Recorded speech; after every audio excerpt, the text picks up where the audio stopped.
All characters and events in this publication, other than those clearly in the public domain, are fictitious, and any resemblance to real persons, living or dead, is purely coincidental. Copyright 2016 by R.L. Coy. Reading 2023. R.L. Coy Books presents The Master of Names by R.L. Coy.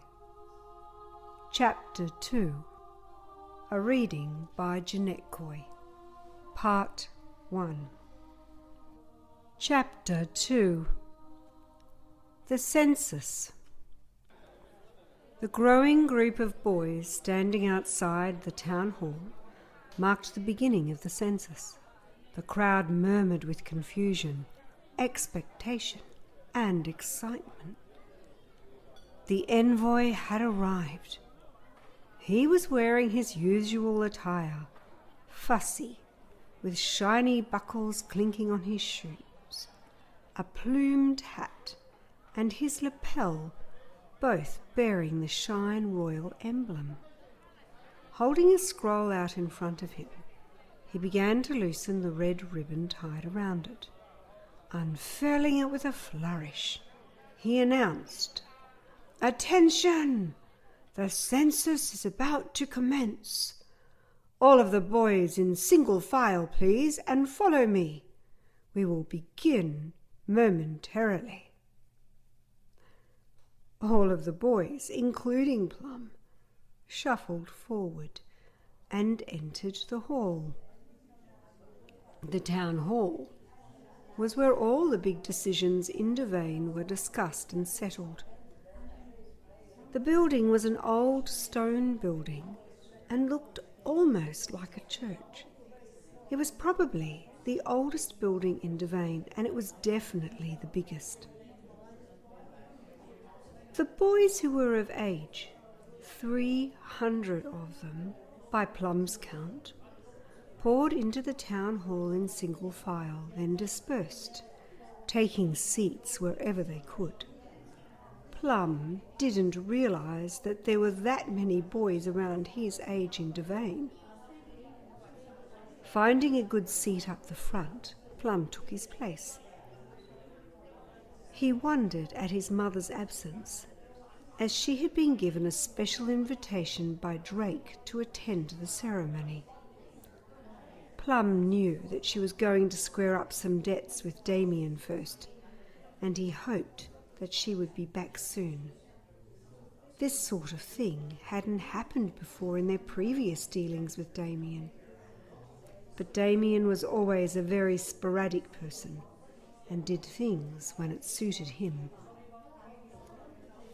Drake came out onto the stage, and all thoughts of Damien were put aside.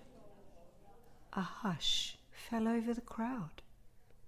The clothes Drake was wearing were not the ranger attire that Plum was used to seeing him in. Instead, he bore a black hood over his head, partially covering his face, and had a long black cloak. He stood out on the stage, giving off an ominous presence. Silent, the boys all waited with anticipation for Drake to speak. Finally he began. "May all the boys whose names begin with the letter A please come forward." All of the boys indicated stood up and walked awkwardly towards the stage. From beneath his cloak, Drake pulled out a wand made from oak, and walking the length of the shuffling line, pointing it at each of the boys, both the boys standing in the row and those who were seated were bemused and hesitant. But even in their confusion, they were obedient. Once he reached the end of the line, Drake dismissed the boys, and they returned to their seats. Drake repeated this process, working his way through the alphabet for several hours. After a moment of silence, he said, "May all the boys whose names begin with the letter P please come forward." To Plum's surprise, he was the only one who stood up. Hesitantly, Plum got to his feet and walked towards the stage, aware of the hundreds of eyes following his every step. He reached Drake and met his eyes. "Stand here, please," Drake said. Then he pointed his wand directly at Plum. This time, something strange happened. The wand started to glow.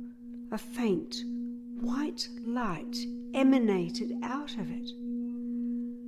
Plum could feel the slightest warming sensation on his skin. Drake gave Plum a curious look. "How interesting," he said to himself. "Now, Plum, please sit back down." Plum noticed the open mouths as hundreds of eyes followed him, and he returned to his seat. He was still confused, unsure of what had just occurred. A silence fell over the great hall as Drake continued with the process, methodically going through each of the letters with the remaining boys. Plum looked around for Adriana, and a feeling of dread came over him when he could not find her. As the last of the boys took their seats, Drake announced, "The census is now over. The arcane census has revealed 1. Everyone else, please follow the envoy's instructions and leave the hall in an orderly manner." He then left the stage and walked towards Plum, who was still seated in the front row, unsure of what all this meant. Drake planted a firm, reassuring hand on Plum's shoulder, and as the boy looked up inquiringly, Drake smiled at him. "Well, well, boy," Drake said. Plum smiled back. "But what does this mean? I didn't know I was the only magic user in all of Devane. I didn't even know I was one at all," he said with an excitedly nervous tone in his voice. With a boyish laugh, Drake pulled back his hood and said, "Yes, it is remarkable. I thought we would get at least one more. Let us go and find your mother." "Something strange has happened, Drake. She did not turn up for the census." As Plum said this with a worried expression, it played across Drake's face too. Plum continued, "She said she had to go and settle some debts with Damien Fryer." With that, Drake's face whitened. "We need to find your mother," Drake said with urgency. They left the town hall and started for the Brown Pig Inn. They got to the door, and Plum attempted to open it, but found it locked. Not intimidated in the slightest, Drake kicked the door with his foot, and it came crashing down and hit the floor. Drake and Plum rushed inside. They heard mumbling coming from the cellar door, in the floor behind the oak barrels. Opening the cellar door and peering in, Drake gasped as he saw Adriana, topless and tied to a pole in the corner of the cellar. Damien's 2 daughters were also tied up and had gags in their mouths. The girls, seeing Drake enter, frantically pleaded for help, but the gags muted their cries. Out of the shadows, Damien Fryer emerged and went towards Adriana, unaware of Drake's presence. Damien was holding a knife dangerously. "Now, you little thief, this is what you get for stealing my money," he screamed, and he lunged for Adriana. Drake rushed forwards and took Damien Fryer by the head, bringing him to the ground. Drake held him down. Fury burned in Plum's eyes. He took the knife from Damien and held it at the struggling man's throat. Drake said coldly, with venom in his voice, "Now, Damien Fryer, the money was Miss Adriana's. I watched you give it to Plum to give to her. She did not steal it. And remember what I said would happen if you treat your employees this way, and not well?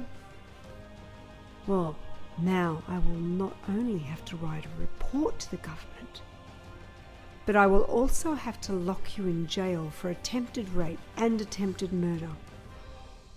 As he said this, he pointed one finger at Plum and then at Adriana. Plum understood and went over to his mother. He handed her a scarf, not daring to look directly at her. He began to cut the rope that was holding her captive. Once freed, Adriana quickly got her clothes and ran out the door sobbing. Plum made a move to run after her. "Plum!" Drake yelled, still pinning Damien to the ground. "Free the girls!"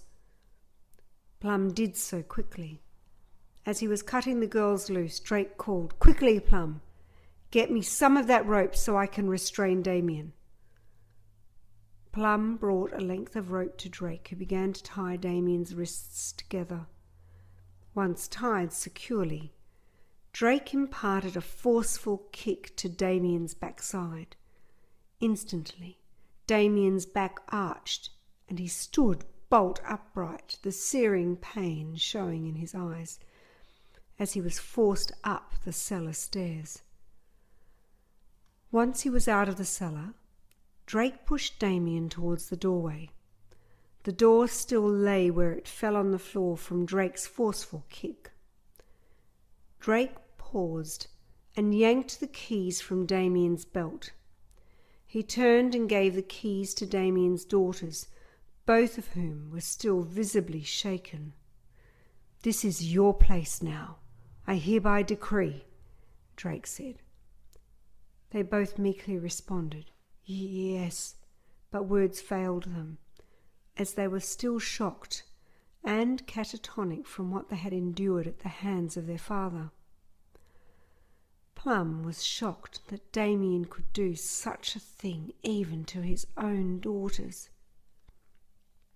Drake's envoy had gone out for a quick walk and was surprised to find the sudden commotion with Drake on his return. "What happened here, sire?" he questioned. "The details are not important to you. Just help me with this business," Drake replied. And with Drake's command, the envoy began writing furiously with as much flourish as he could muster in the circumstances. He nailed a sign on the door that read, "The Brown Pig Inn will be closed until further notice." The envoy nodded, clearly satisfied with his work. After he had assisted with fixing the door, he left the store. Damien Fryer was taken to the prison north of the town centre. It was an unremarkable building, more a stable converted into a penitentiary. Devane was lacking in some facilities, as, over time, the nobility had abandoned it as a centre to act as an authority on its own behalf. It was a poor farming community and had no real value to the nobility, except as a source of food for the kingdoms. At the prison, or the stables, as they were also known, were two men standing guard, both with blonde hair and scruffy beards. They wore leather-studded armour, sheepskin boots, and metal helmets. Around their waists were leather-studded belts matching their armour. "What's this, then?" asked one of the men as they saw Drake approaching with Damien at his side. The two blonde men stood up. their chairs falling behind them. Drake told them, "This man has broken the law. It is my wish that he be locked up at once." The two men looked at one another and shrugged. "Your money is as good as anyone else's. I'm Josh. This is James," one of the men said. "We will need to know what accusation you're making against this man before we can do anything." "Well," Drake began, "tying up his mother," gesturing towards Plum, "and molesting her, then attempting to stab her in the chest, as well as tying up his own daughters." The two men looked surprised. "Now," Drake continued, "by order of the government of Shine, I order you to put this man in your cell." The two men stiffened. Then they quickly grabbed Damien, forcibly maneuvering him. They did not take him to the makeshift pen, as Drake had expected, but instead led him to an old stone tower 2 miles from the stables. As the men reached the old tower, they pulled out a rusted key, turned it in the lock, and the door opened. A loud creak from the long disuse followed.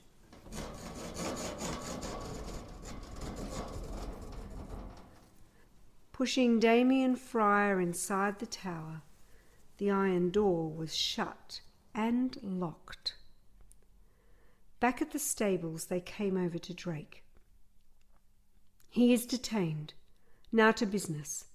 There will be a holding fee, of course." Drake looked confused.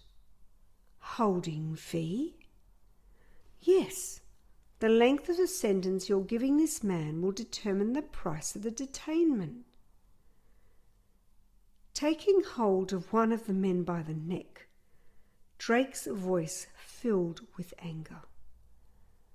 "Don't you try and pull the wool over my eyes. Price of detainment? What kind of a prison are you? You will hold that man by order of the government of Shine."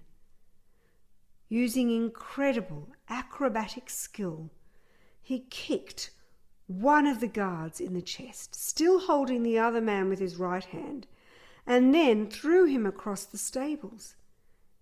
He then turned over the chairs and the tables. Bits of food and wine went flying. The two enforcers looked horrified. They looked at each other and finally said, "We will detain him." As Drake was leaving, he threw down some Lorians. "Keep him alive.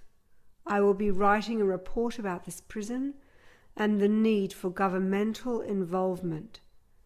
And with that, he stormed off with Plum running behind him. They said nothing the whole way home. Plum finally spoke.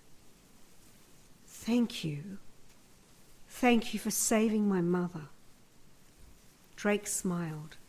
"As I said before, I will protect you and your mother. Oh, one more thing. We will be departing for the School of Black Shadows in 2 weeks' time. That should give you enough time to say goodbye to your friends and family. Now, let's go inside and see your mother. See how she's holding up." As they went inside, Adriana was sitting over by the fireplace. She looked at the men with a forlorn expression, and finally she said softly, "Thank you both for saving my life." Plum and Drake simply nodded.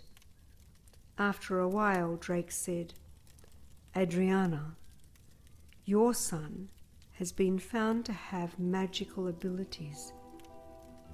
He will be leaving in 2 weeks' time." Adriana was surprised. "So, you are the only magic user in Devane. Yes, replied Plum, I am. I have to say I'm a little bit shocked. Yes, you would be, said Adriana, trying to ignore the day's events. But Plum knew his mother all too well. The news had affected her deeply.